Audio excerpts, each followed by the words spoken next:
Thank you. I am so excited to see the faces in the audience. There are so many of you here. I love it. And you're excited after driving. That's awesome. Everyone, my name is Amanda Coulong. I am partner and COO of TechZulu.com. You might also see my face in some of our videos. Oh, thank you. I have fans in the audience. We're really excited about tonight's event. This is our very first Spotlight event for 2012 here at Caltech. So, of course, thank you to Caltech for allowing us to be here yet again. This is how things are going to work. We're going to have a number of 5-minute demos. And after they're done with that, we'll have about 3 minutes of Q&A. For those of you who are giving the demos, I'm going to be sitting right here in the front, staring at you intently. And when I put my hand up and start waving, it means you have 2 minutes. And then after that, when I start doing this, it means wrap up. And if you don't, I'm going to do this.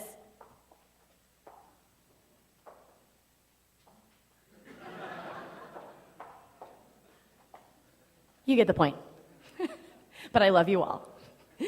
So for those of you who have your phones out, most of you do, I would encourage you all to tweet that you are at #TZSpotlight. Just give a shout out to the community. Let's show that there's tech in LA across LA, which we all recognize. And also, we are live streaming this on techzulu.com/live. So you may want to mention that. If you have friends that couldn't be here, let them know that they can still participate online, and we'll be checking the tweets too, so people can participate that way. A few other quick things. Definitely want to thank the judges that helped us identify the companies that are going to be presenting here. Are any of our judges here in attendance? If you are, stand up. Thank you, Howard. All right, we've got a few of you. Chris Umler, all right, or Scott. Thank you. So make sure you find those guys because they're pretty cool. All right, and a number of sponsors. Real quick, I'll give a quick shout out to Start Engine, Idea Lab, Tech Coast Angels, Project Fresh, TriNet, Foreign IQ, Mindshare, Coloft, Demeter Interactive, City Sourced, and of course, Caltech Entrepreneurship Club and Caltech MIT Enterprise Forum. Speaking of which, okay, go ahead, round of applause, because sponsors make this happen.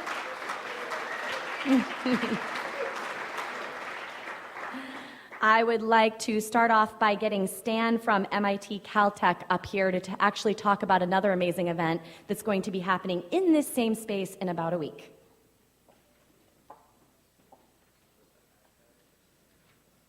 What's the hashtag?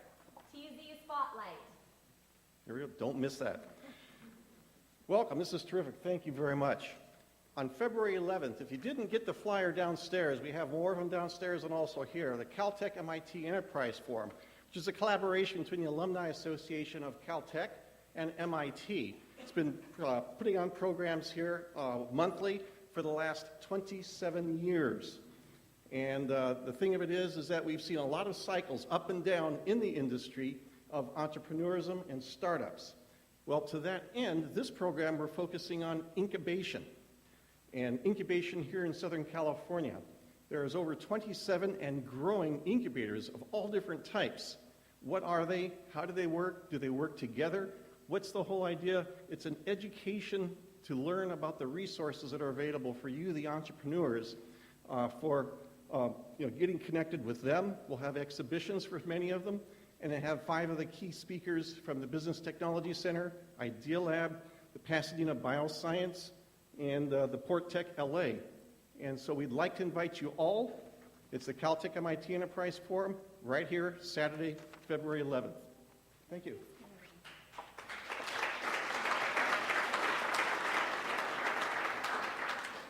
Great group of folks that will be at that. And also I would like to get Matt Moore up here from the Caltech Entrepreneurship Club.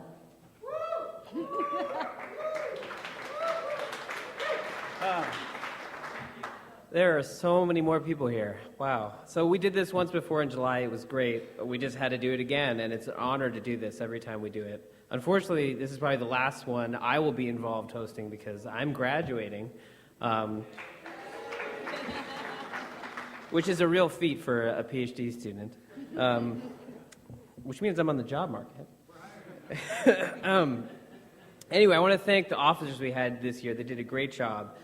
Sammy Hamdush, Weston Nichols, Alex Nostalgine, Kim, Terry Godutos, Eric Lee, James Leet, and Ken Bakar, our advisor, has done a great job of really boosting our events. Anyway, upcoming events for our club, sign up for our mailing list. I've got it on a clipboard, and you want to run into me. We have a networking reception coming up on April 5th. We have the co-founder of Panda Express, who's going to be our keynote speaker. And we have a business plan competition, which we're always looking for contributions to the grand prize for that. It's ongoing right now, and it'll be on May 31st. Our judges include Milton Chang, and I believe we have Richmond Wolf, who is the ex-director of our technology transfer office. So it's great to have you all here tonight. I hope you have a wonderful time, and thank you for coming.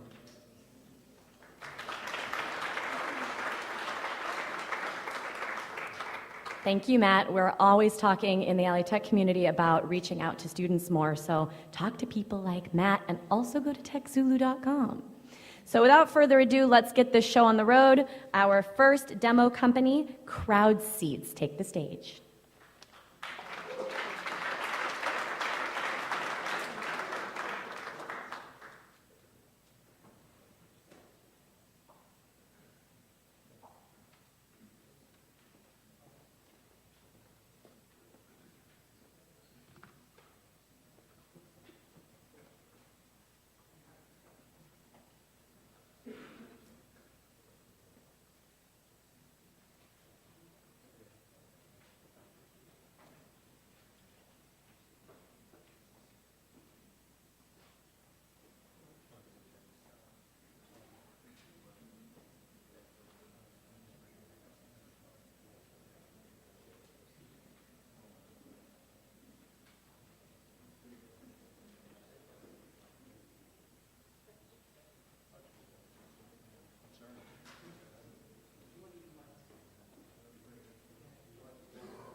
No problem.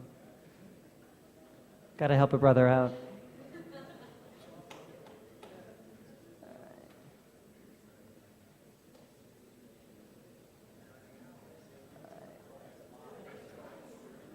There you go. You gotta use it now? Yeah. Okay. All right. Wait, you have to plug in. Where's the... Where'd it go? No, you didn't. Oh, you did.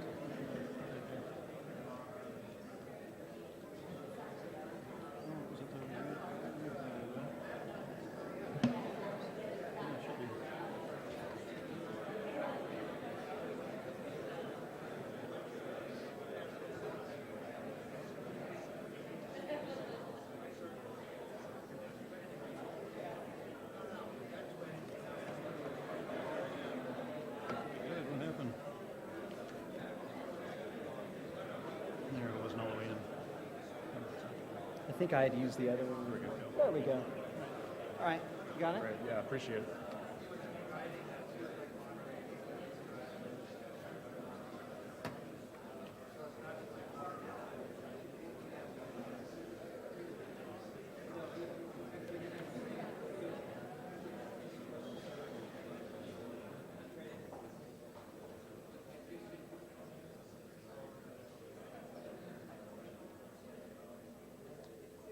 Okay, well, sorry about that. Let's get up to a better start. My name is Justin Seener, founder of CrowdSeats.com, the first and only daily deal site for sports tickets. We offer exclusive ticket deals on the best tickets in town for 50 to 90% off face value with no added fees. Now, I started CrowdSeats to solve two directly related problems in the sports industry. First, for consumers, attending a sporting event has become an increasingly expensive proposition. Over the past 15 years, ticket prices have increased nearly 100%. Second, ticket inventory is perishable. If you don't sell it, you lose it. For teams, this means millions of dollars in ticket revenue that's simply lost. CrowdSeats is the ideal solution for both of these problems. Now, CrowdSeats offers a unique value proposition to its partner teams. At no cost, we feature and promote their deal to our geographically targeted user base. We drive revenue by selling last-minute and distressed ticket inventories. But the story doesn't end there. For each ticket sold, teams can count on additional per-cap revenues in the forms of parking, concessions, and souvenirs. Those $20 parking fees, $8 beers, $6 hot dogs, they add up quick and represent a very significant stream of revenue for teams. Now, on top of driving revenue, we also provide highly targeted leads to our partner teams. When a user signs up for CrowdSeats, they're doing so with one purpose, to buy sports tickets. This is very different from Groupon and Living Social, whose catch-all lists feature anyone who may have wanted a spa service, skydiving, cupcakes, etc. We provide a much higher quality lead for our teams.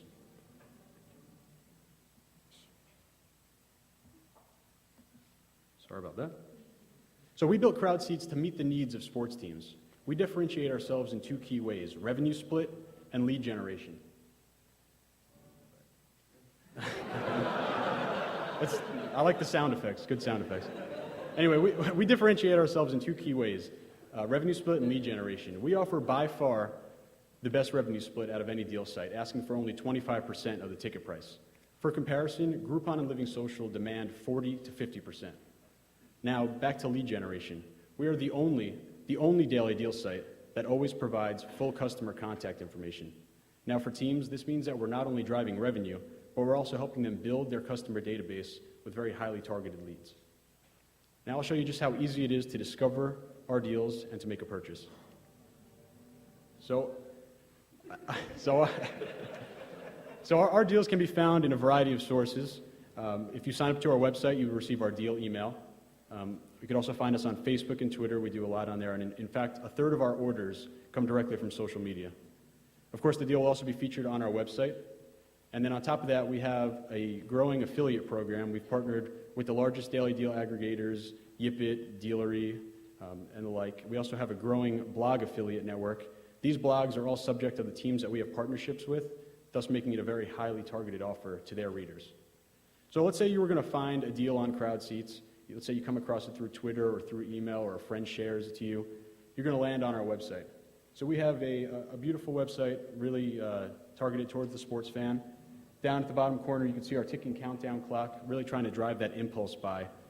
We really want to kind of create, obviously, the time sensitivity and tie it back into sports. So a lot of people have commented on that, and that's, we try to really focus on our UI in there to drive that impulse. So I'll just show you a very streamlined buying process. You land on the website. It's got information. This happens to be a free contest that we're running right now through one of our sponsors, one of our partners, the Nets. So you could buy if this was a ticket deal, you'd buy it the same way to enter the contest. You just click the big red buy button. From there, it's going to prompt you to log in or register. We have a very streamlined registration process. Just a handful of forms gets you in and out really quickly. So I'm just going to log in with a test account, show you just how easy it is.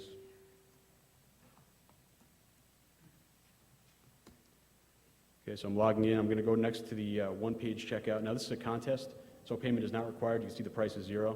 But you would scroll down into your payment information. Just proceed.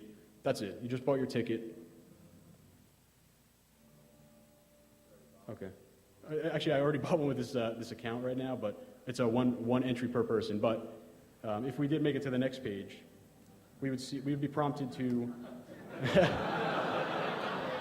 We would be prompted to this. We could just pretend that we went to there. So we'd be prompted to share.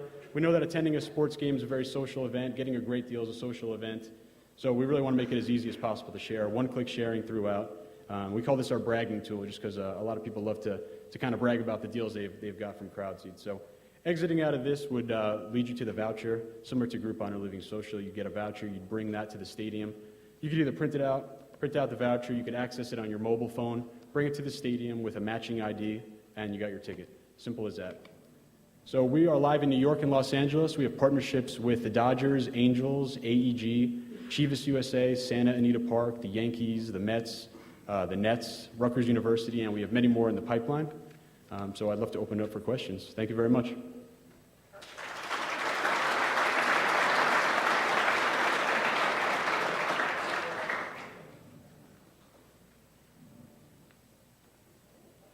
Great, in the back. You said that you share the leads with the stadiums and sports teams, how do you keep yourself from being completely disintermediated by their own attempts to sell their access inventory? Sure. Well, the question was basically about that we provide the leads to our partner teams, and he's questioning if we're kind of cannibalizing our own database. We debated this at the beginning, and it's really pretty much 100% beneficial to us. Teams are very, very hesitant to offer discounts to their own database. That's why they'd use a service like us.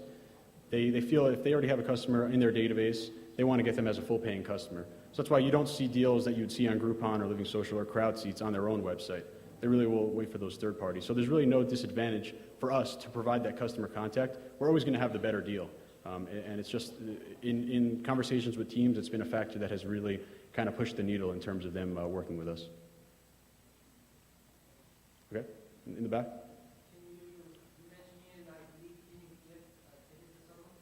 Yeah, the question was, can you buy a ticket for someone else based on the requirement for an ID? We do have a buy as a gift feature similar to Groupon. You can buy for a friend, you can buy for a family member. You would actually just input that person's name, and they would have the same requirement. They would just need to bring that voucher to the stadium with their matching ID, and then they would receive the ticket. How are you capitalized, and how much revenue have you made? Actually, it's the question was how much are we capitalized, how much revenue? I'm actually running this solo right now, so we're bootstrapped, or I'm bootstrapped. Thank you. We've run about 15 deals in our 2 markets, and revenue has just hit a little bit over 5,000. So we're definitely still in the early stages, building the partnerships, building our list size. Sure.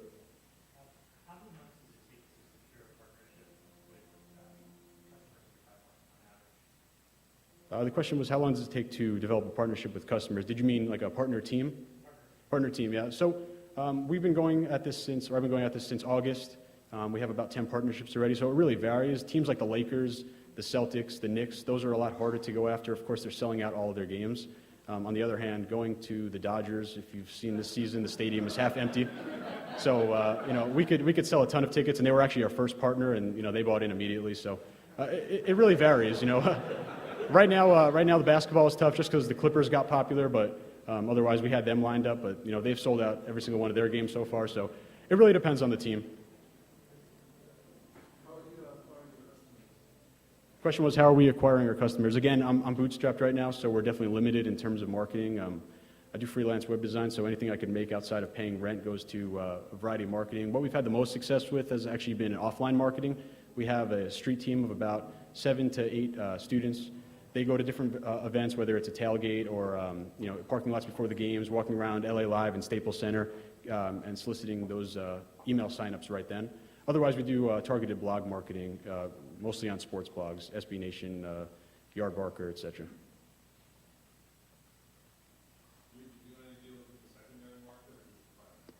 Yeah, we've investigated. The question was, are we doing any deals with the secondary market? We really want to align ourselves with the teams directly, so we're trying to stay on the primary side only. We've been actually approached by a number of brokers that really want to basically dump some of their inventory on us, because a lot of brokers will buy season ticket packages, really just sell, the Yankees, for example, would sell the Yankees-Red Sox game, kind of just try to get their money back in the others. Again, we want to, teams don't like brokers, that's just how it is, and we want to align ourselves with teams, so we haven't worked with any brokers at this point. That's it. Thank you.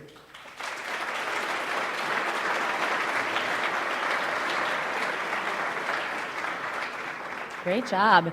Andy Sternberg, I think we should probably use crowd seats the next time you want to get a game group together for the Dodgers game by your house.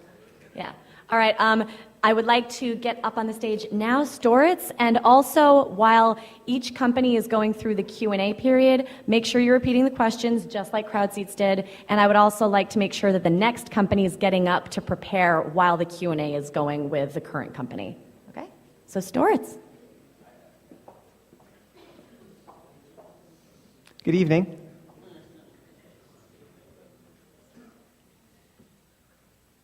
Wonder if you can buy orchestra tickets, Baxter Hall. Guess you don't need to, right?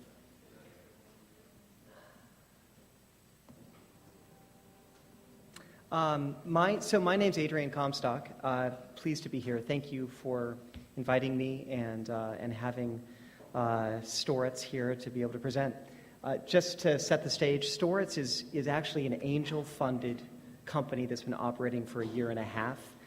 We are currently seeking a Series A round of financing, and we're talking to both angel groups that are more like accelerants after a company is proved its concept, as well as early-stage VC firms. And I'm going to share with you a presentation that we do that I think is a good description of our company.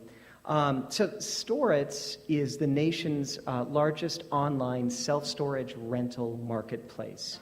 So self-storage units, mini storage units is what we rent. And what makes us different, and what the key word in that phrase is rental.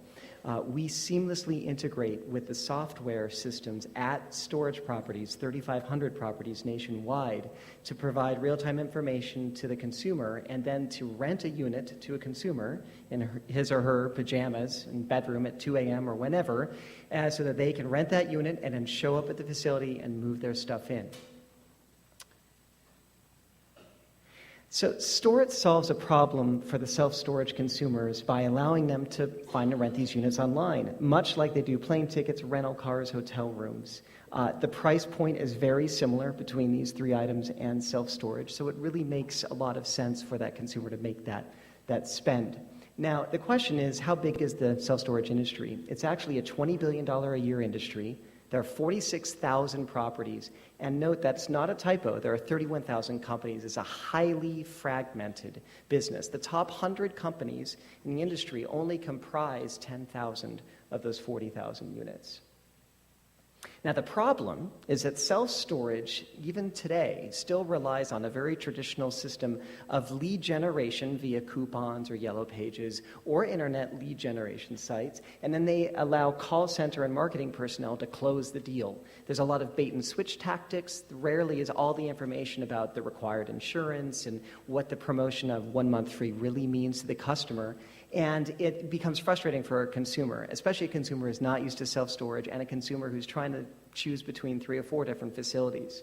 So what we do is use our software system, which you can see, Storitz on the left. We connect with not only those 2, but actually the 6 web-based data feeds in the self-storage industry to grab the real-time information and prices, show it to the consumer, and then once we complete a transaction online and process it on our site, we then switch the information back to the self-storage facility. So it's easier for the consumer. It gives certainty in pricing for the facility. They get not a lead that they have to pay to close, but they also have a prepaid and renting tenant, and it gives transparency to the consumer. Self-storage is a late adopter of the internet. This is not new to airlines and hotel rooms, but it is new to self-storage, and this timing is right. And so self-storage is a $20 billion market. The internet market is at least a $4.3 billion a year market that we operate in. And so that gives us the opportunity. Right now, there's the opportunity for us to have up to 50% of this market share. And the value propositions I summed up, sorry, I'm trying to time this for the 5 minutes. We do have 3 competitors. There's one that's venture funded called Sparefoot.com. There are 2 that aren't, that were bootstrapped. All 3 of these are lead generation companies. They don't do any transactions. All they do is create leads. We have a very exciting new product, which is part of why we're seeking funding to be able to spread this product to local search platforms. We've created an API data feed of our site that we can embed with code onto any other website. So that could be other storage companies' websites so they can do transactions. And it can also be Yelp, or City Search, or local search engines that when they already have listings of storage companies, we can give them a value add and say, hey, put a button on it. It can be branded and white labeled for you, and then the customer can actually do the full transaction on your site from your page, and we'll do a revenue share. That way we get to share. We don't have to spend the speculative marketing cost to get those customers, and they get to offer something more than what they currently have without developing it. And I'm going to skip ahead just to the very end. I think I've outlined our 2012 plan. Currently, because of our money, we're operating a loss for this past year, but we believe we can be cash flow positive in the next 12 months. We also believe that within 2 years, we can be near 10 million in revenues. Just a brief background on the team. I'm a CEO, and I have 12 years of experience in the self-storage real estate industry. Our CTO is from AT&T Interactive, YellowPages.com, and then we also have a marketing and SEO manager who previously worked at ESPN and Gillette. So thank you very much for your time today.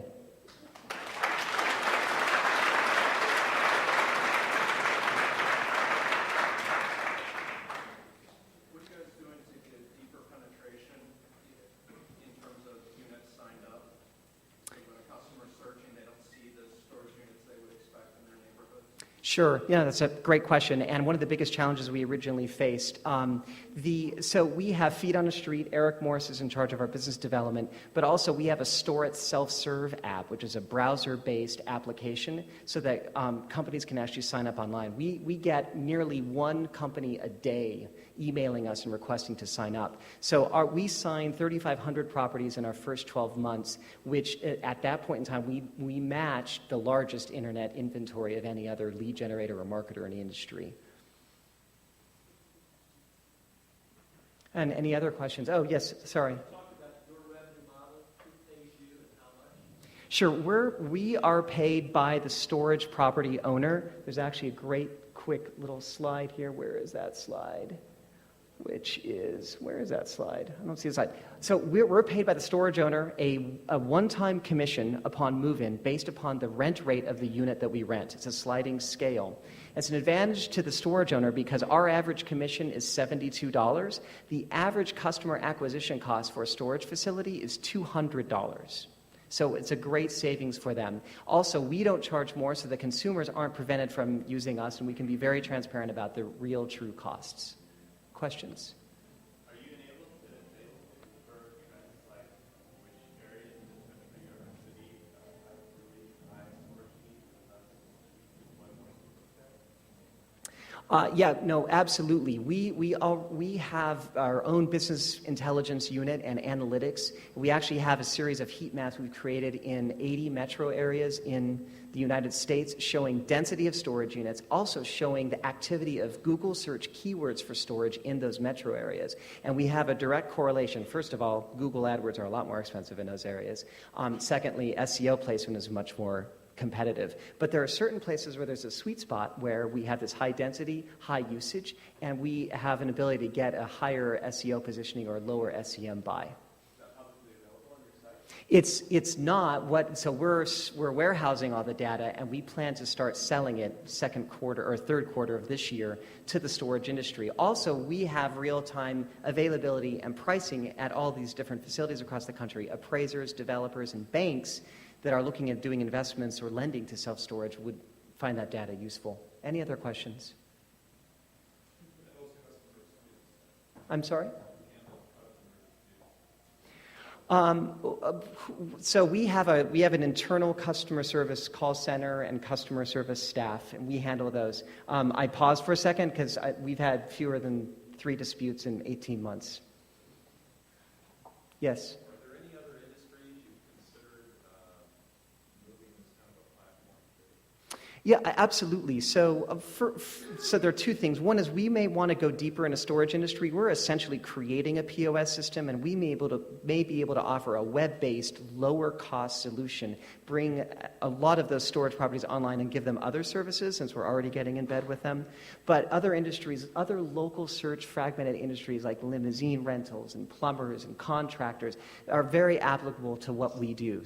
And certainly other real estate verticals like small office suites that aren't handled by brokers and apartments. And that's it. Thank you very much. Cool.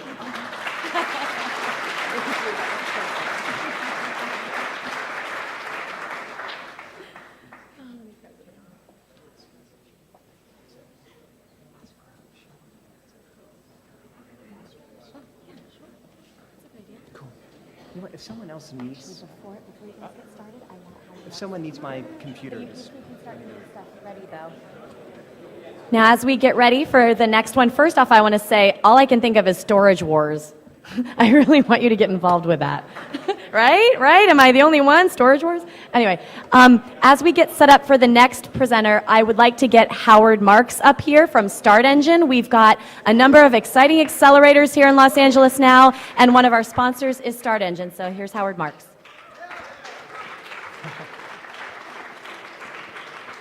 Thank you. We're really excited to be here and helping TechZulu as a sponsor. But I wanted to tell you just a few words while they're getting set up. We're here because we want to make LA a top tech entrepreneurial city.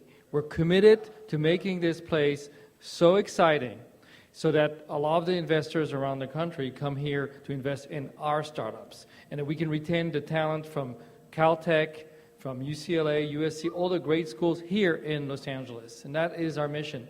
And what Start Engine is about, we're an accelerator. We're in Westwood. Our goal is to accelerate 120 companies a year. We invest a small amount of money, a $20,000 investment. What we do is we pair the entrepreneurs with a mentor. We give office space. We have a lot of programs, a lot of great stuff going on. You'll notice in the audience we have some of our entrepreneurs here from Start Engine with our t-shirt, so you can ask them questions. But I'll be really excited to see if any of you are interested to join us. Just go to our website and apply. And again, our goal is to really be helpful. We want to build this city in a great tech entrepreneurial city. Thank you. Start Engine, folks. Now, if you need to be able to easily create a mobile app, that's what these guys are for. So, Mobile Web America.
I have an idea while we pass the time. How many people in the room are investors? Raise your hands. Everybody look around. All right. How many people in the room need money? Raise your hands. All right. Okay, you got to find each other after this. And also, you're doing a good job anyway, but make sure you say hi to the person next to you. You may never know who they are otherwise.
Ready? Yep. Okay. All right, guys, sorry about that. Thank you all for coming. We appreciate it. I'm Jeff Compo with Mobile Web America. This is Mo James. We'll go ahead and run the consolidated version here as we put you back a little bit. Again, we apologize. Mobile Web America was started a few years back with the intention of meeting the demands of the customer. And I know that sounds very generalized, but the customer is each and every one of you here. In other words, anybody with a mobile phone. And I'm assuming everybody here has one of those. Mobile web was designed to go ahead and meet those demands and to move forward with all the demands of the future. We have a couple customers in mind that are more small to medium-sized businesses overall. One of our main competitors is Due to Mobile. Due to Mobile has a customer that's rather large in size, AT&T. That's not our goal. Our goal is small to medium-sized customers. And how we do that is by making the web solution affordable to the small customer. Now, there are a couple of different options to the customer. One is direct-to-consumer marketing. That would be customers that can log directly into the website. They can pay the small nominal fee. The second option is for customers that essentially want to be independent contractors for their customers. Web developers, people that have a platform to reach out to multiple web hosting companies, and what they can in turn do is set the margin. In other words, we would come in at a low cost, they can set the margin, and it then becomes a volume game at that point. With our proprietary technology, we see a ton of growth in the future in this particular market. Morgan Stanley had a report come out that by 2013, mobile web users will surpass desktop internet users. And that's a huge market. And we feel like we're at the very ground of a huge opportunity. And we're happy to hopefully open that up to you guys here today. I'm going to have Mo go ahead and take over and talk about a couple of things as well. Okay, hi everybody. So I'm just going to walk you through the process of how you can mobilize your website. So we're at Caltech, so let's just try Caltech, for example. So with my luck, it's not going to work. No, it's not. But so basically, the way our engine works is that we parse the website, so it worked, so that's good. We parse the website, we detect the logo, we detect the different menu structure. We are getting better and better at this, but this is, as you know, you're tech people, it's an algorithm that we developed where we basically try to, some website like Caltech is very well coded, but we are going after small and medium-sized businesses, and sometimes they have like broken HTML and some issues like this. So overall, this is the idea. We can parse the website, generate the content. For example, here we just parse on the fly all the different images. I know as is doesn't serve a big purpose, just a bunch of images, but as we go with the development of our technology, we're going to be able to generate slideshow on the fly and more stuff. So anyway, so the process is you enter your website, you click on save, we automatically can just put the first name, so I'm just going to go quickly. Okay, so we're going to click try now. And I just wanted really to go through the process to show you how easy it is. So basically, beautiful. Okay, beautiful. Okay. Basically, we log you directly through the control panel. You can have multiple domains. You can have Caltech, you can have MIT.edu, and others like this. And basically, we encourage people to have.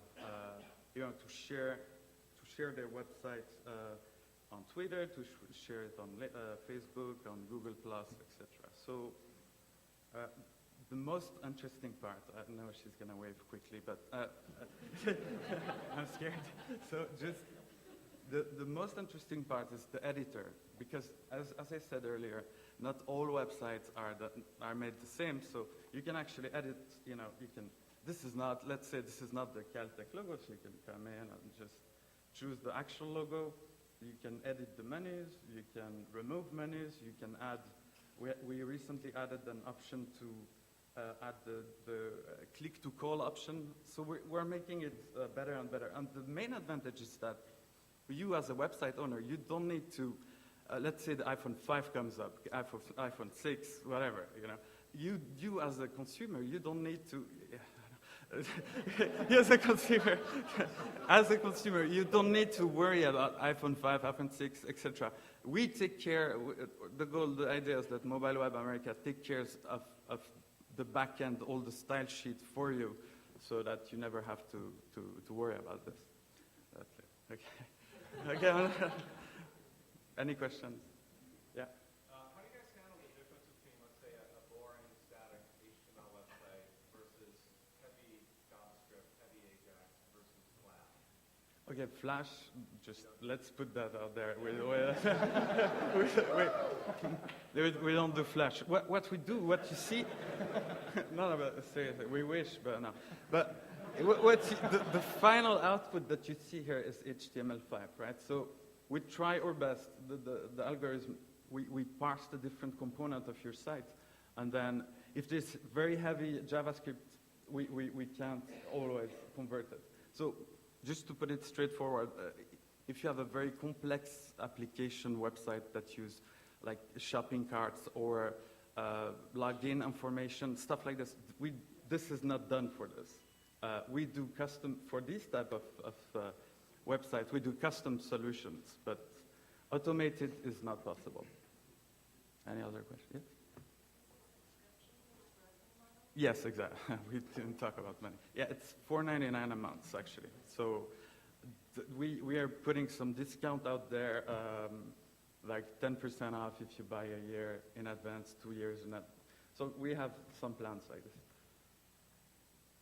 Any? Yeah. How do you scale your customer support when your customers come and say, something's not working right on my site? I do the customer support. That's the scalable. I don't know. Sorry. I mean, what I'm trying to say is, we may outsource the customer support at some point, but as of right now, I really take a legitimate concern to make sure that everybody is satisfied with their, So let's say someone has a website, it doesn't work, I diagnose step by step what the problem is, and I explain it I try my best to explain it in very simple words. Yes? How does hosting work? How is the mobile web content integrated into the website? Okay, so you already have your hosting, you're with DreamHost or one of these big guys, GoDaddy. What we do is we are not hosting your sites. Every time someone accesses like for example, Caltech, every time someone accesses caltech.edu through our engine, it's pinging our server. So we have cloud infrastructure where we can, handle very heavy loads. We actually have very complex enterprise solution we're currently working in and deploying. We have customers in Europe, very large customers. And that's the type of things we can do. Yeah. So every time somebody clicks on a link for, like, let's say, for second or something, you go back to the page, you scroll that page and pull up the link over there? Yeah, exactly. Yeah, but exactly. That's. One more? No? Okay. All right. Okay. We can talk after. Okay. Yay, Mobile Web America. Next up, for the gamers in the room, we have rapid fire trivia.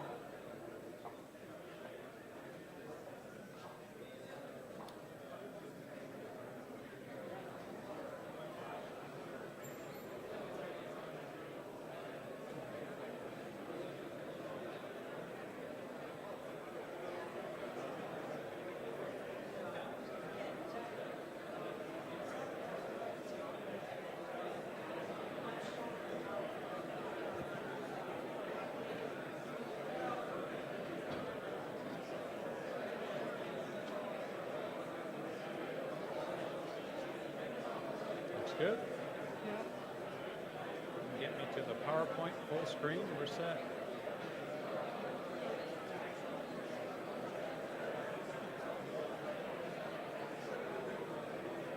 Where's the rest of our? You want it out?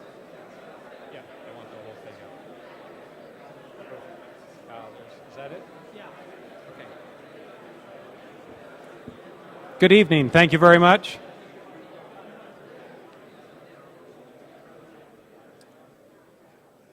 My name is Jack Mott, and we are in the trivia business. I work with Derek Slattery, who's one of the co-founders and CEO of the company. So I will quickly walk through a little bit of our background, and then you'll actually get to play some trivia here. Our business model is trivia. We have an online trivia game. We run our own game, which is called Rapid Fire Trivia, and we also white label our trivia games. Our customer targets are companies like CBS Broadcasting, MGM, Dallas Cowboys, NFL teams, King Games. These are all basically private labeled games running off of our trivia gaming engine. All of our players are on the internet. Our game is kind of a blend of gaming plus social networking. Our players can come in through Facebook. They can play on our game through Facebook Connect. They can broadcast that they answered a question correctly. Our company is set up as follows. We really have two companies. One company is based in Curacao that has a gaming license that's been issued by the government of Curacao. That company actually runs our wagering game, which is a parimutuel wagering model. The business model on that is as people wager, we take a portion of the wager that goes into the pot. Danger Room Gaming also operates the wagering games.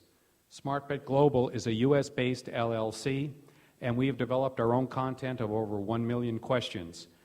That company also operates our free non-wagering game, which is a game that would be appropriate for somebody like the Dallas Cowboys or CBS Broadcasting that doesn't want anything to do with a wagering model. The business model there is an ad share. These companies like CBS already have large sales teams that sell advertising. We give them a game, they give us a share of their advertising revenue. Next. This is a screen capture from our real money game. This is actually a wagering game, and this doesn't come off. Okay. In all of our games, there's 5 categories that people can play from: science, entertainment, sports, geography, and history. In a game like this is actually a game where you can wager anywhere from 25 cents up to a high rollers room. There are super jackpots associated with the game, a jackpot for the particular round. The format is quite simple. A question is asked, and you select from one of 4 options for that question. If you answer 5 questions in a row, you're eligible for a jackpot. You can also play peer-to-peer in our game as well. This is an example of our free game. You'll see there's no wagering on here. There's no references to dollars at all. This is a demo that's we've done for CBS Broadcasting. That's a blend of some of their TV shows, and also we're very timely with the content. For example, you'll see the New York Giants against the Patriots. That's a trivia category. Plus a number of their shows. Next. This is a sample of our themed trivia game. This is set up for the Dallas Cowboys, who wanted a game that, as questions are answered, a ball moves down the field in hopes of a touchdown. Next. Our game works on multiple platforms. Anything that has a browser access or to the internet, iPads, cell phones, smart generation phones, computers, internet-enabled televisions. Next. Intellectual property, we have a patent that's pending. We've been notified by our counsel that appears it's going to be issued in a couple of weeks. It's a very broad patent that covers the parimutuel and a number of related gaming aspects related to the parimutuel gaming. Next. Next is the live game demo. So without further ado, somebody please select a category. The category meant science. All right, so we're going to play science. We're going to play one question in science. Okay, so the question round starts. You always have till 0 to play a question. We have 15 seconds to answer this. What excellent. Somebody shout out the answer here. Skid? Okay, so every time you make a wager, no matter what, you will win more than your wager. In this particular round, we bet 25 cents, I believe. We bet 50 cents and we won 81 cents, and we earned 2 comp points. Those points can be used after this question for merchandise. You can cash in for travel, gift cards, etc., including cash. A Napoleon Mastiff's coat would be which of the following colors? White, right? A, white. The game's very multiplayer. You're encouraged to play with your friends. Use search. Use search. Anyway.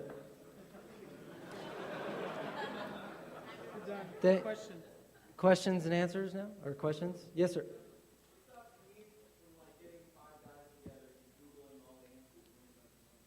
That's a great question. That's exactly how the game has been designed. That's why we have a huge attraction to Las Vegas. They love our game out there because of the crowd-based theory that the craps table mentality has. It is part of the game. A part of the jackpot pays out when more players get it right. It takes a number of the players in the round to trigger that jackpot to get it right. So you're encouraged to play with other players. Use search. Use anything you can to get the answer correct. The house does not back the wager. It's a pari-mutuel game that was created with the horse racing payouts combined with a slot machine mentality so that that's part of the game. Yes, sir.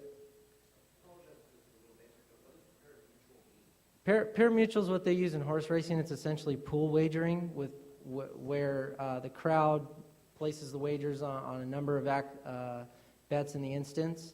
We use a similar, not the same theory. My expertise in the last 10 years is as a professional gambler in the horse racing and sports betting industry. And so hopefully that answered your question.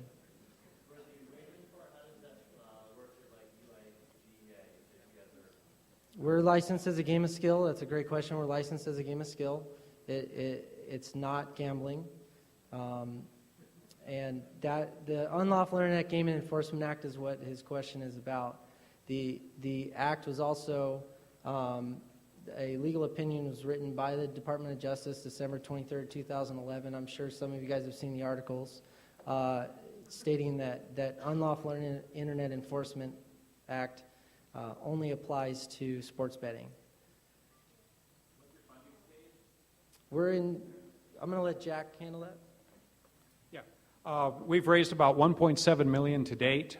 We recently completed our Series A financing for $1 million that was included in the 1.7, and just this month we're kicking off a $2.5 million financing.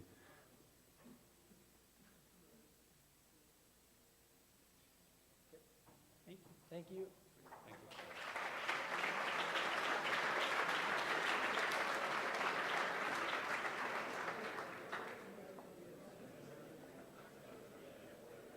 Who wants to bet that'll be more popular than Werewolf? Next up, we have Leftronic. If you like real-time data visual, then you'll like this company.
All right, hey everybody. You guys ready? All right, hi everybody. My name is Rajiv Ganta. I'm one of the founders of Leftronic. We're a web-based dashboard solution for all of your company's most important data. I co-founded this company in the summer of 2010 with my good friend Lionel. We're both Caltech alums, so it's great to be back here. We're Y Combinator backed. We raised the seed round shortly after the program. And we've since added two good friends and fellow techers, Cesar and Sean. Sean, where are you? Yep. So first I want to show you what the finished dashboard solution looks like, and then we can jump into the app and see how easy it is to build dashboards for your company using our tool. Okay, so here you're looking at a live dashboard running in the browser. Like I said, we're a completely browser-based solution, so there's absolutely no software to download. We make everything happen in the browser. This particular dashboard is showing you data across a variety of sources, so social media stats, website analytics, and even custom metrics that might be unique to your business. So we make it incredibly easy to bring data onto a dashboard. So what we've done is we've built in hooks into a number of popular data sources. So Google Analytics, Twitter, Facebook, Zendesk, all these tools that startups use. We just pull down data automatically on your behalf. And to complement that, we even built out a really robust push API. We're really proud about this. It makes it really easy to push custom data that's unique to your business onto our dashboard. These dashboards, they run in real time, so this thing can be used for up to the second monitoring. Now let me show you how it's done. So this is the interface when you jump into the app. You have a blank slate in the middle of the screen and a panel at the bottom with data sources and widgets to build your dashboard with. There's two ways to build a dashboard using our tool. One is to select pre-configured templates that we've designed, and the other is to build a dashboard from scratch, which gives you the ultimate in flexibility. Let's do the easier route first. So say I wanted to design a dashboard that would monitor the Leftronic.com website. I can do that by simply selecting a Google Analytics template. I permit the app to download data on my behalf.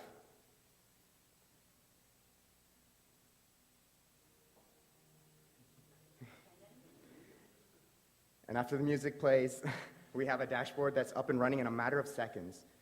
I hit display mode. I full screen the browser, and there you go. This thing is as live as Google provides us data with, so this is it. You're up and running. Now let me show you how to build a dashboard from scratch. We support multiple dashboards, so I'm going to go and create a second one. The process is nearly identical, except instead of selecting a template, you're going to select a particular widget. In this case, I want to see the website visitors, so I select visitors. I click on US map, and a widget is populated on the dashboard. You can resize this. You can drag and drop it. It's really intuitive. Link this up to the account.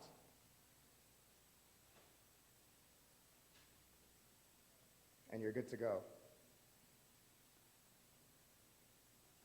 Let me pull up a Twitter search feed now. I want to see if you guys are actually tweeting TZ Spotlight.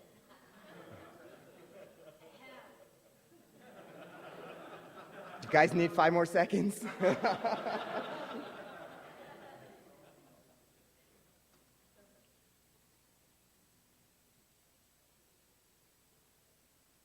And boom, there you go. As fast as Twitter allows. Display mode, full screen.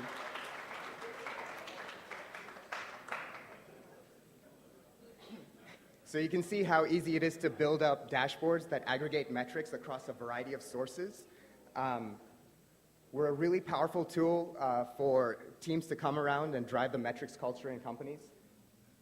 I think that's about all the time I have for the demo, so I'll stop here. Thank you for listening, and I'll take any questions you guys might have.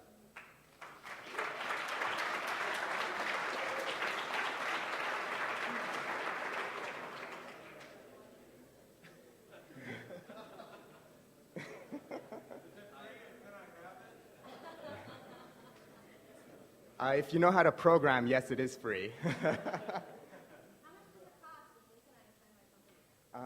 We have a free plan, like I said, for developers, but we also have price plans. It's a monthly SaaS model, so it's based on the number of dashboards. So $50 a month for 2 dashboards, and it goes up from there. So it's really cheap. Go ahead. I don't know why you'd want to do that. Just kidding. Yes, absolutely. Absolutely. Okay, sorry, I will. Yes? Can we integrate into MySQL data? So what we've designed is a push API. So you hit an endpoint with a really simple JSON package, and it displays on the dashboard instantly. Go ahead.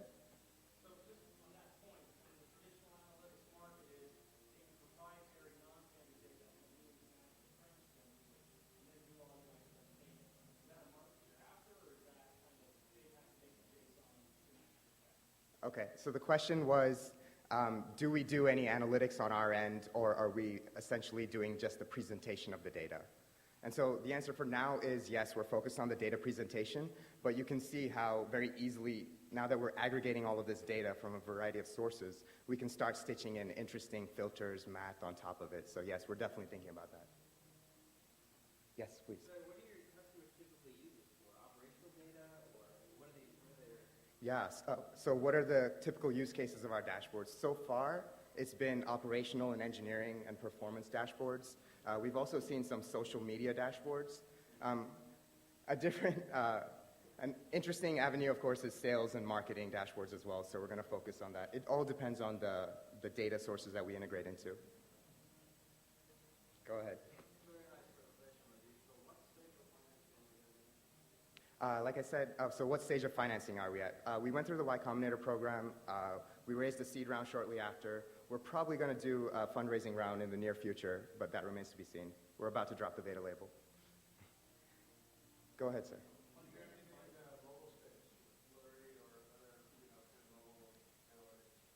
I'm sorry, is the question of whether we tied into them, or? Okay. Yes, absolutely. We can tie into any API that's available on the web. We're basically, at this point, the API experts. We know how to deal with everyone. So yes, it's just a matter of extending our integrations into new sources. Go ahead.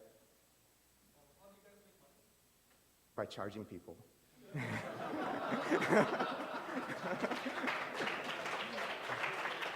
Sorry, I apologize. It'll never happen again. Right, it's a standard hosted web app style, so we charge on a monthly basis for the service. The prices are dependent on the number of dashboards that we service. So an entry-level developer dashboard is actually free, but it goes up from there if you want to pull in data from third-party sources. So $50 a month for 2 dashboards, and it goes up from there. Yes? Uh-huh. Okay, how are we different from our competitor Gecko Board? Jingle, do you want to try this one? There's a lot of technical differences, but I think the biggest thing is that we are much more customizable. So we really let you get deep into the integration in terms of like style, layout, and actual positioning of the widgets and the visualizations on the dashboard. So it's a key difference, and you have to kind of get into it just to be able to see that. What else is there? We're also focused on valuable data. I think we've seen with Gecko Board that they tend to cater to developers and like 2-person startup teams. So it's a lot of like, how many GitHub commits do I have? But that's not useful at like the company level, and so we're focused on integrations that provide valuable insights into how your business is running. Do we have time for another? One last question, please.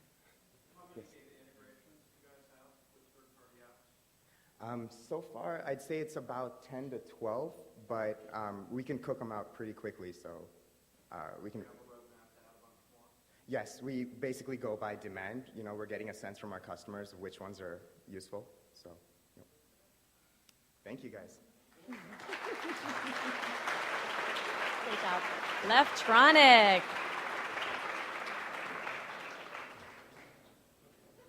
Excellent, excellent job. And thank you for the tweets, everybody. So good to have you. Let me do one quick thing here. Before we get started with our super demo, which I'm very, very excited to jump into, I would like to take a minute to give a call out to CallFire, our diamond sponsor for TZ Spotlight. If you haven't used it, you can build pay-as-you-go toll-free phone systems in the cloud using CallFire. And they are actually looking for some talent right now. They're looking for a chief marketing officer. They're also looking for a senior and junior Java developer. So if any of you are interested in those positions, the email to send them to is jobs@callfire.com. So yes. Without further ado, though, I am very honored and happy to announce that Bill Gross with Idea Lab has made time to join us here tonight for the super demo. We're on his side of town, and I don't want to take up any more of his time, so let's listen to Bill.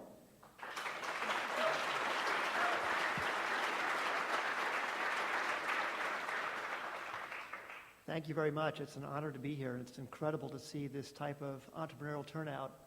I want to try and share some entrepreneurial lessons with you. I hope even one of the 12 lessons that I share might be useful in your business or your life or something, because I went through so many painful years learning these. I'd be very gratified if one of them could help you in some way. I started out as an addicted entrepreneur at a pretty early age. At 12 years old, I was selling candy in the San Fernando Valley at my junior high school. I would go down to the local Save-On and buy Skittles and Bazooka at 3 for a quarter and sell them at 9 cents at the bus stop, making a major spread of 2/3 of a cent on each candy bar. But I saved up enough money to build a little wood shop at home from that, and I got really excited about building things. I took a wood shop in high school. And then when I got to high school, there was a machine shop. And it was the same year as the huge energy crisis we had in 1973, where you had to buy gas on odd and even number days, only $5 rations. And I was reading about the energy crisis at that time. I really wanted to make an impact on that. Started reading everything I could in Popular Science magazine about solar energy, and started building something in metal shop. This was my first sketch for a Stirling engine, and the metal shop helped me turn that idea into reality, this working Stirling engine. I began making plans for this, and I sold plans and kits for these in the back of Popular Science magazine. I had a little mail order company called Solar Devices, and I sold these plans. I would go down to Kinko's and copy them for about a quarter and sell them for $4. It was my first taste of intellectual property, and getting a margin for marking up intellectual property is much better than selling candy for 2/3 of a cent markup. And I was very excited about this. This business really, really grew. I ended up selling about 10,000 plans over the years I was in high school. It actually helped me pay my way through Caltech. In fact, it probably helped me get accepted to Caltech, because I put it on my application that I was doing this in high school. And the lesson I would give from this is I had no idea this business was going to take off like this. This is my first lesson, market power rules, and I've learned it over the years since then many times. And that is, if you are in a business that is taking off like crazy, the marketplace is taking off like crazy, it's like running a race with the wind at your back, because it pulls you along. I had no idea that this little solar energy business was going to take off, but I happened to be doing it at the exact time that there's a worldwide care about that, when the energy crisis was going on. And it was accidental for me at that time, but it was a lesson I learned to really try and look at what pulls are happening in the marketplace and where's the wind already blowing, and try and capitalize on that. So that was the first thing I learned.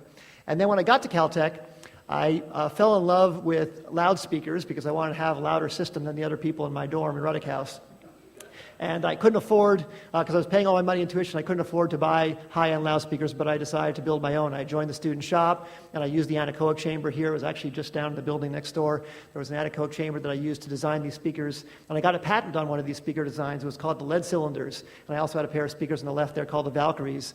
And I was so exceedingly passionate about doing this that I started helping other people on campus make speakers. And then when I graduated, I opened up a stereo store on Colorado Boulevard. It's actually still there. It's called GNP, for Gross National Products. And it's still there after all these years. I sold it to some friends of mine from Caltech who were running it with me at the time. And what I learned in that store, because I was demonstrating my loudspeakers to everybody to try and convince them to buy them, I learned a huge amount about demonstrating. And I would say this lesson, master the demo. Learning how to sell and pitch your idea to someone else is so valuable. Of course, you've heard everybody doing that here tonight, and everybody did a great job tonight. Learning how to explain what you're doing, and I remember doing this back when I was a teenager and I was 21, 22 years old in this little stereo store. Learning how to meet people that you didn't know and in a very succinct way get your idea across is one of the most valuable skills and one of the most important things for success, because you're always doing that, whether you're doing that for an investor or whether you're doing that for employees to try and convince people to join your effort. If you want to do something bigger than you can do yourself, you've got to convince other people to be by your side. And learning how to master that demo was a very, very valuable experience that I learned way back when. I was very fortunate that I had the retail store. Retail was a very painful experience, but it was very valuable for me to learn this. After I graduated from Caltech, it was the year the IBM PC came out. It was 1981, and I went out and bought that first PC and started computerizing my business. And Lotus 123 came out, and I started making an accounting program to help me manage my software business, manage the stereo business. And all the accounting programs hadn't really gotten on the market yet for the IBM PC. You basically could buy like BASIC and Pascal and there were really, really crude word processor programs, but there really weren't any much good accounting software. So we made an accounting program, my brother and I, in Lotus 123 that we called CPA Plus. And we were doing it for ourselves, but we thought that other businesses would need that too. And we got so excited about trying to participate in the software revolution. We learned how to program macros, we learned how to program a whole bunch of different things to try and make other software products. And we were extremely passionate about it. We had big ups and downs. And then in 1985, Lotus acquired our company. And they wanted to have our skills at adding capabilities to their Lotus 123 product, and then we eventually worked on other products at Lotus as well. And the lesson I learned from this, because we had 4 years of turbulence in the software industry when there really wasn't even much of a software industry, was that you have to pursue your passion. And I think that applies to everybody who is presenting businesses here tonight. But it's really, really important, I feel, because every business is going to face huge challenges. It's amazing to think of some of the businesses that we think of as major successes that didn't face huge challenges in their history, and you won't make it through those challenging periods if you don't have passion for what you're doing. And just to take some examples, obviously very, very famous one, the story of Apple and the tough period that they were in, but Steve Jobs' passion was able to carry them through and turn the company around to be pretty much the most profitable company on earth in this last quarter. Just unbelievable. But even Walt Disney had huge, huge dry spells, deep, deep, dark periods where the company was practically bankrupt, and then he came out with Snow White, and that turned the company around. And then another time when the company was almost bankrupt when they were building Disneyland, and then that turned the company around. And his passion to persevere through the tough times is what allowed them to succeed. And every company is going to face those tough times. So having a passion for what you're doing is essential. I carried that passion through. When I left Lotus after 6.5 years, my oldest son, David, who's now 25, was 5 years old at the time and was starting kindergarten. And when I waved goodbye to him on the playground that day, he went to kindergarten here in Altadena, and I waved goodbye to him. I thought, boy, I wonder if he's going to fall in love with learning like I did. I had a very great fourth grade teacher that made me fall in love with learning. I don't think I was crazy about it until fourth grade, but something that she did was magical, and I was worried that he might not have that.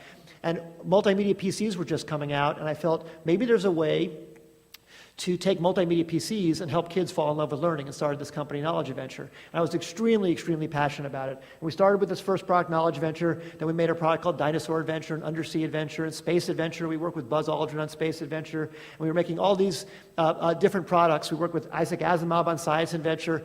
And as we were coming up with more and more products, the market was getting more and more challenging. We raised our first venture capital at this company from a company called Moore Davidow up in Silicon Valley. And I remember one year we were trying to make our Christmas numbers, and we weren't making our Christmas numbers. And to achieve our Christmas numbers, we had about 65 people in the company at that time. And my brother, Larry, who was in charge of customer service, had this idea. Why don't we fan out and all go to a different store in the LA area on the weekend? We called it Weekend Warriors. And all 65 people got a store. So I had like CompUSA and City of Industry. Someone else had Fry's in Woodland Hills. Someone else had Egghead. And we all went to these different stores, showed up in the morning when they opened on a Saturday with a box of donuts to bribe our way into the end of the software aisle, and set up our computer and began doing demonstrations to try and make our sales numbers. And of course, we were only in 65 stores of the whole country, but it still made a big impact, because when we were demoing, our product sales would go up, then the stores would order more, and then it would make it sell more, and it was a virtuous cycle that would happen. But we learned this one thing that was incredible. We were watching people in the aisles every Monday morning after we had Weekend Warriors. We had a company post-mortem to talk about what we learned that weekend. And one of the things that kept coming up was people were walking down the aisles picking up software boxes, even sometimes our box, looking at it, turning it over, and then putting it back down and walking away. And we were figuring like, shoot, what do we have to do to convince them? We didn't have a way to do a freemium type of demo model because it was a CD-ROM packaged software. How could we tell them more about what the product is? How can we explain to them? And we eventually interviewed a bunch of these people looking at our products and said, what are you thinking? Why aren't you buying this? And they would say, well, I'm just not sure if it's right for my child. I can't quite tell if this is going to be the right product. And we kept talking about that, and we came up with this idea, maybe we need to make a product that's even more focused. Maybe we're being too broad with our products that are for wide age range groups. And that led us to come up with this idea to make a product called Jumpstart Kindergarten. What about if we make a product that's only for one single age range, just 5-year-olds, 1 year? Would that do better? And the sales force said, there's no way I can sell that. There's no way I can get distributors to take a product for such a narrow range. And we fought and pushed back and had a skunkworks effort in the company to try and make this test product for only $200,000 to try and find out. And we did it, and it turned out it was our biggest seller, by far, by far, by far. And then we made a whole line of products. We eventually made first grade, second grade, third grade, fourth grade. We had Jumpstart, entire Jumpstart Elementary School. And it was our biggest selling products. And the more we canceled our other products and focused just on this, the better the company did. And it led to a huge success for us. And the lesson we learned from this was focus, focus, focus.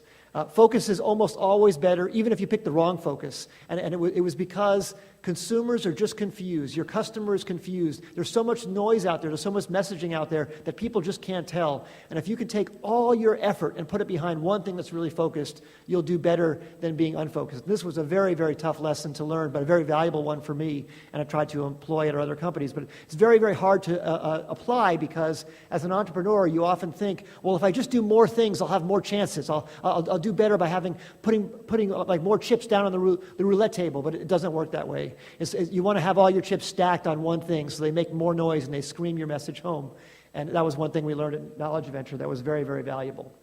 And Knowledge Venture was acquired in 1996, and that's when I started Idea Lab. We started Idea Lab as a technology incubator here in Old Town Pasadena in 1996. And my brother stayed on with Knowledge Venture. This was the reason I started Idea Lab, actually. I was saying focus, focus, focus, and I saw that focus worked, but I myself, I'm unfocused. I love coming up with lots of different ideas, and the only way I could resolve that was to start a place where multiple ideas could be under one roof. Each individual company, each individual CEO would be extremely focused, and I would encourage them to be laser-like focused, but I could go around and participate in each idea, and that way I could get best use of my skill, which was unfocused, but which is not good for a company's success, but the individual companies would be focused. So that was really the reason that we started Idea Lab. And we now have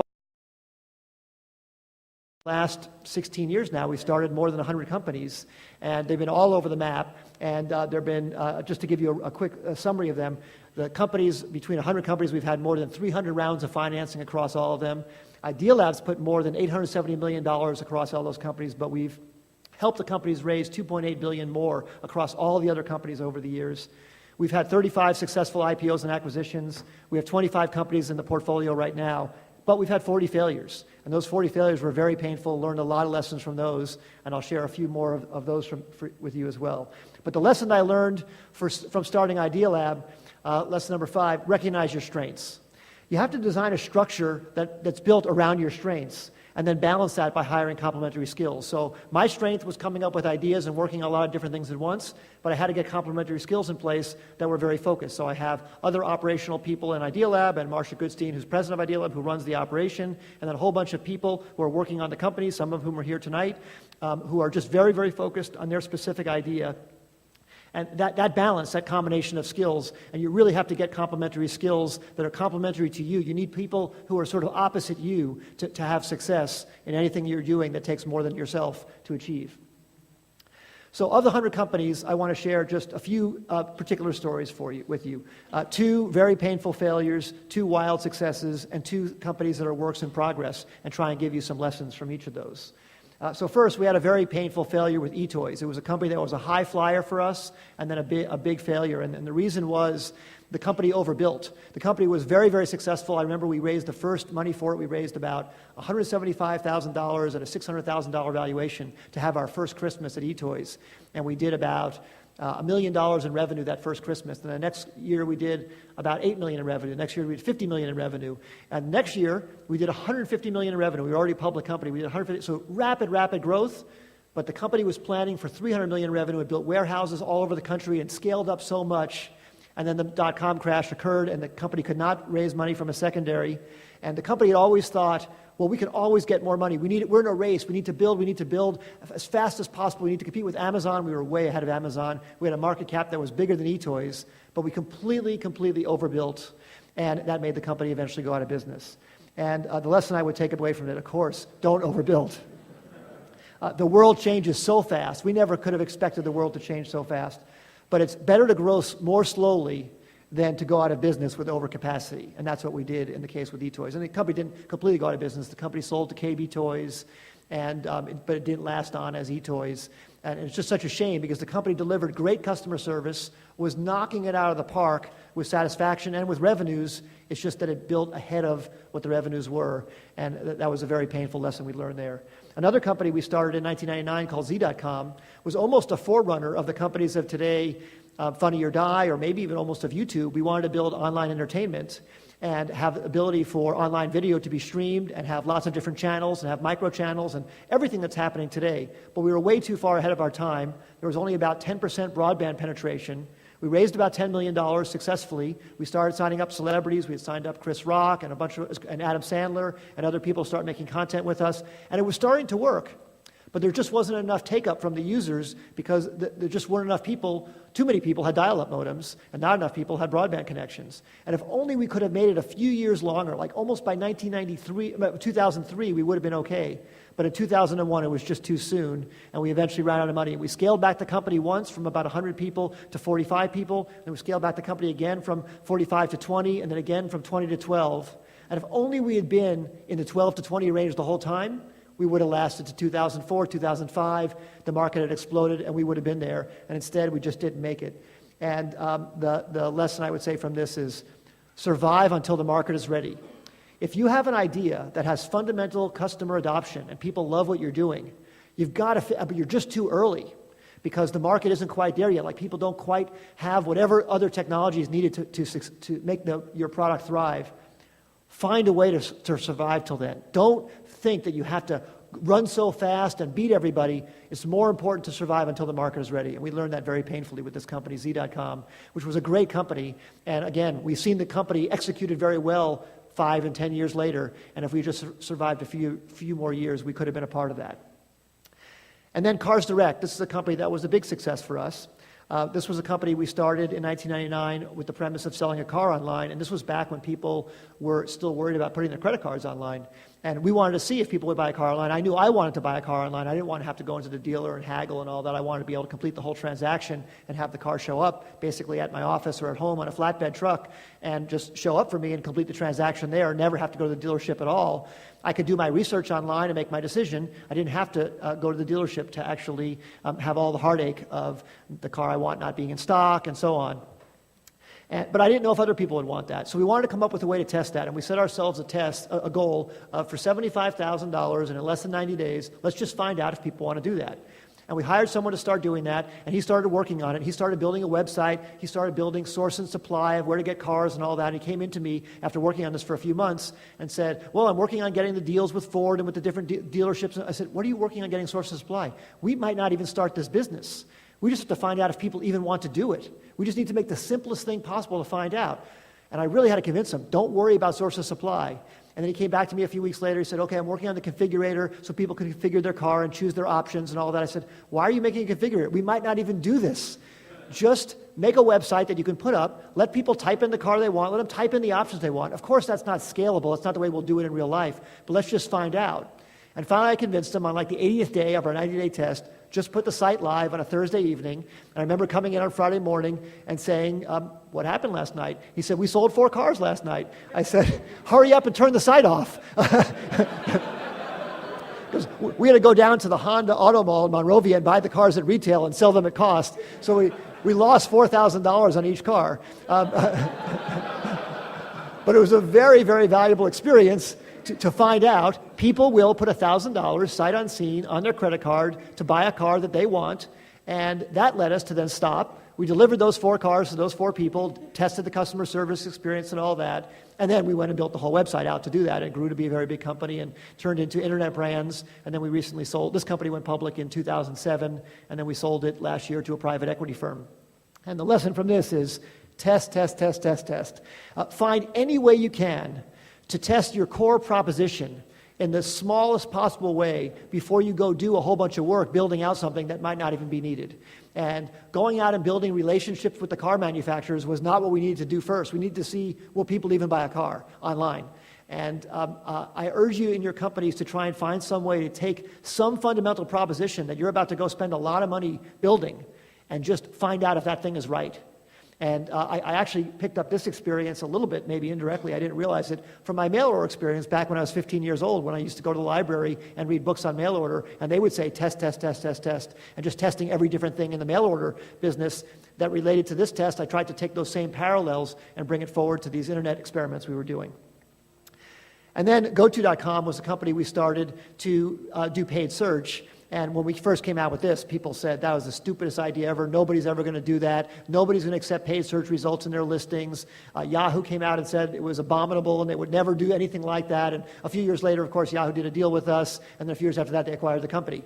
But it became about 80% of their revenues because it was so powerful of an economic driver. But there were so many people who were negative about this idea at the beginning. But we believed in this idea for the following reason. We had 20 companies in our portfolio, and they were all buying online advertising, usually with banner ads or by buying sponsorships on AOL and buying sponsorships at the portals. And they were very expensive, and they were very ineffective, and all we were doing was telling our CEOs of our companies, convert your effective ad spend to cost per click. Figure out how much people are actually paying per click to come to your site. And that gave us the insight, well, why don't we just make a website where you can pay by the click? Why buy by the CPM and then convert it to cost per click? Why not just let people buy by the click? And we were so confident that people wanted to do that, that carried us through. And the lesson I would say from this is stick with it. When you have an idea that you know there's fundamental demand for, even when people are bad-mouthing it and saying negative things about it or don't believe in it, if you really believe in it, it really is important to stick with it. And we did stick with it despite what the critics said about this, and that was very, very important for us. And then 2 companies that we have that we're working on that are still works in progress. eSolar is one. We want to make solar energy not be a novelty. We want to beat the price of fossil fuels. This is a company we started to make modular solar panels that can expand onto a field with mirrors that track to a big tower. This is a picture of a power plant that we built in Lancaster, California. It turned out, we learned that this has huge capital expense to build these power plants. We're building power plants in India now, in China, in Turkey. And the lesson we learned from this company, we need to find partners. This was a company that was bigger than something we could do ourselves. In this particular case, we had a partner with General Electric. General Electric is an investor in the company now, and they're helping us build the plants. This was just beyond the capital expense. We raised a lot of money for this company. We raised $200 million, but it takes billions of dollars to build these large plants. It was even beyond what we could come up with. So finding essential partners, knowing when you need a partner to achieve what you need to do, if it's beyond what you can achieve yourself, going out and getting those partners is really, really important. And the last company, the one that I'm personally running right now called Uber Media, I got completely smitten with social media a few years ago. I wanted to build things that would make Twitter more relevant and try and help social media monetize better. And we worked to acquire a few Twitter clients and build a few Twitter clients of our own. We have Uber Social and Twidroid and Echophone. And then we launched our own platform called Chime In to help people meet other people with similar interests. And the thing that I learned from this experience is it's really, really important to harness your users' passion. Because in the new era, everything is about word of mouth, but word of mouth on steroids. Word of mouth that you can't even do yourself. It's word of mouth from your users actively going and finding new customers for you. And in this new era, you must find ways to create your product to enable that to happen, to make that more frictionless to happen. And I think that's the way to make almost all the companies you heard about here tonight really take off, to have the users themselves be the passionate evangelists for your product to really help them take off. It's so much more cost-effective than advertising and so much more powerful than advertising because it comes direct from users to other people who could be beneficiaries of your product or service. And the final summary of all of this, I would say, is all truth passes through 3 stages. This is a great quote from a German philosopher. First, it's ridiculed. Second, it's violently opposed. After it gets to the ridicule phase, when people start thinking, wow, this might actually be important, it might be very opposed. But then it's finally accepted as being self-evident. And the important thing as an entrepreneur is to fight through those first stages until your idea is actually self-evident. When you get to that final stage, that's when you really have your success. It takes a lot of passion and perseverance to make it there, but that's when you really know you made the impact to change the world the way you hope to. Thank you very much. You've been a great audience.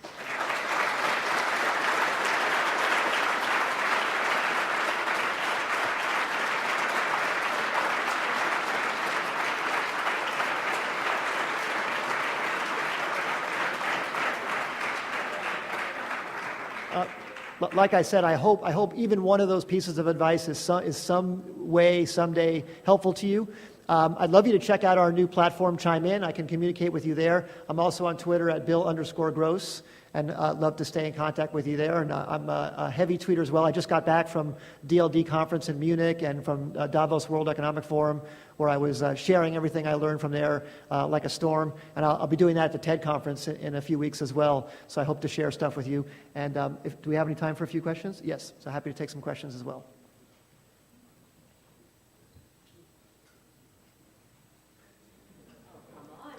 Right there.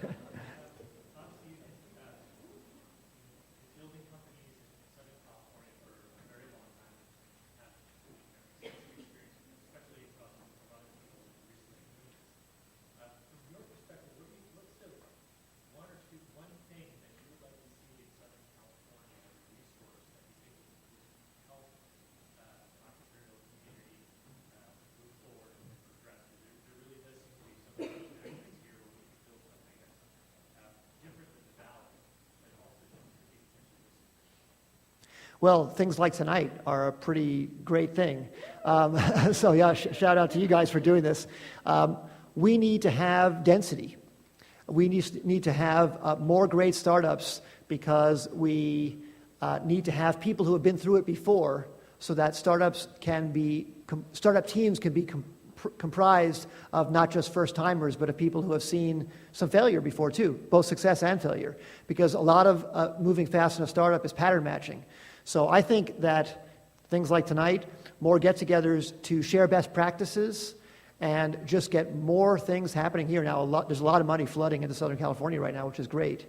And I think that it's a great thing about recruiting people to work in Southern California is there's a little less job hopping than there is in Northern California. So there's a lot more stability. We have a lot more stability in our companies than some of the companies that we work with and we know about in Northern California. So I think that's a big benefit that we have here. And I think that any way that we can have more people get together who can share those best practices will lead to greater success down here. Yes? First of all, when I started doing internet stuff in '98, you were a huge inspiration. Oh, thank you. Just like going to the Ideal App page and seeing what you would put. Oh, well, thank you very much. But I was just curious, of your 40 failures, how many do you think that they just were too early? That's a good question. How many of the things were too early? I would say probably a third or too early. A third, maybe management didn't adapt, or management couldn't come together, or management didn't have the right, well-rounded team. And a third where maybe the idea just wasn't right. I mean, just not a good enough idea. I mean, not every single thing you come up with is not going to be right for the market, or good competitors come along and crush you in certain cases. So you have to be very agile and very reflexive to what's happening in the marketplace. And we try to be that. We pride ourselves on doing that, but it's often very hard to do that. Back there? A common challenge among startup entrepreneurs is funding in the beginning, self-funding or taking investment money. And you talk about focus. What do you recommend for someone starting out in the proving the concept stage? Do they hold down a job, or do they risk everything they have and try to raise money? What do you do in the beginning stages? Yeah, that's a good question. So the question was about beginning stages, raising the very, very first money. Or not, right. Well, if you are absolutely passionate about something and you want to devote 5, 10, or 20 years of your life to some idea that you think is going to change the world, I would jump ship and go try and raise the money. If you are just trying to figure out a business that can make some money and you want to do something a little different, I wouldn't jump ship and try and do that. So if you have a driving will to change the world, make the world a better place with the idea you have, I would go do it. Then what I would say is find a way to come up with a small enough milestone that a small enough amount of money will get you there. And once you've gotten there, you'll have something to show to raise money for that next milestone. And that milestone can be very, very tiny. It could be, let me show you a working prototype of a fantastic new product. Let me show you that I can get 5 customers to sign up for this, whatever it might be. We have one company right now. It's a very unusual company. It's called World House. We're making a $1,500 kit house for the developing world. And we raised just enough money to build the first house. And we put up the first house in Chennai, India. It just was completed last week. And now we're figuring out what's the next minimum milestone we have to do to raise the money we need to build a big development, because we want to build a development of 1,000 homes. Someday we want to build 1,000,000 homes. But we want to build a development of 1,000 homes. What do we have to do to prove that? And we had a board meeting just this morning, and we talked about what's the minimum we have to do that. And it was just, we need to go find 5 people in India who want that house, who would want to pay for it to live in it. Let's just get that to show that there's enough demand to a potential investor to help us convince them that we should raise the money to go build 1,000. So whatever it is, whatever your idea is, find some small series of milestones, and that way you won't have to raise that much money to get over that first hump to get started. That's what I recommend. Thank you. Yep. Right here? What do you wish you knew about working with people? Oh, yes. Oh, yeah. That's a great question. What do I wish I knew about people? This is the biggest thing of all. I didn't learn till I was probably 35 years old that you need to work with people that are opposite you, not only people that are just like you. I was very attracted to people that were like me. And that led not to groupthink, but it led to not hearing all the different perspectives. And I could give a whole separate talk on complementary skills and what kind of people you want to hire and all that, but I'll give the 1-minute version, which is learning how to respect other people's styles and take the best of other people who have other opposing views from you, and learning how to give them thoughtful feedback and listen to them is the most valuable skill of all. It's a very hard one to develop, but it's really, really important. And I don't think that, when we look at the number one factor for success across all 100 companies, there was a complementary team at the top. That matters more than the idea. It matters more than the funding. It mattered more than anything. I mean, if we look at the success factor, it was either there was 2 people or 4 people at the top, usually, starting with 2. There was a CEO and a co-founder or whatever who were not similar, but who had mutual trust and respect for one another. So they got the best of both worlds out of the 2 of them, and neither one was too dominant. So I really, really recommend that. It's the single biggest success factor there is. Some of the ideas you said earlier resemble stuff that we've been hearing from like Eric Rees and Yes. Lang. Yes. You like this stuff? Oh, absolutely. All of the lean startup stuff and the test and the small scale things and all that, I completely believe in. I've been doing it all my life. I didn't know that it had those terminologies until recently, but I completely subscribe to that. And I think that the more that gets spoken about and the more that gets codified, the more entrepreneurs will be successful, because I think that's a big factor. I know we're running really late. Thank you again very, very much. Really great to be here.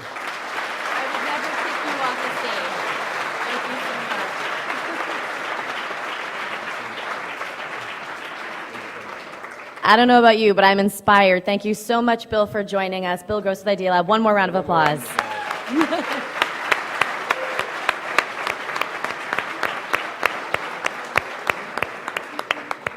Now, real quick, before you all get up, one more thank you out to all of our sponsors, to the judges, to all of the presenting companies. We're going to have a reception next door. Efren can talk about that.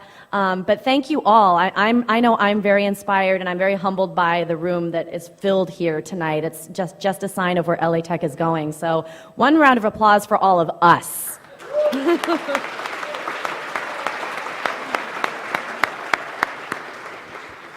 Thank you guys so much. For those of you who don't know, I am founder and CEO of TechZulu.com. Thank you. So I just want to say we are going to continue this right outside, make a right, then make a left once you hit the big circular building. We have plenty of drinks and plenty of food for all of you guys. And yes, really good food. And we have plenty more demos and startups that are out there as well. So thank you guys so much.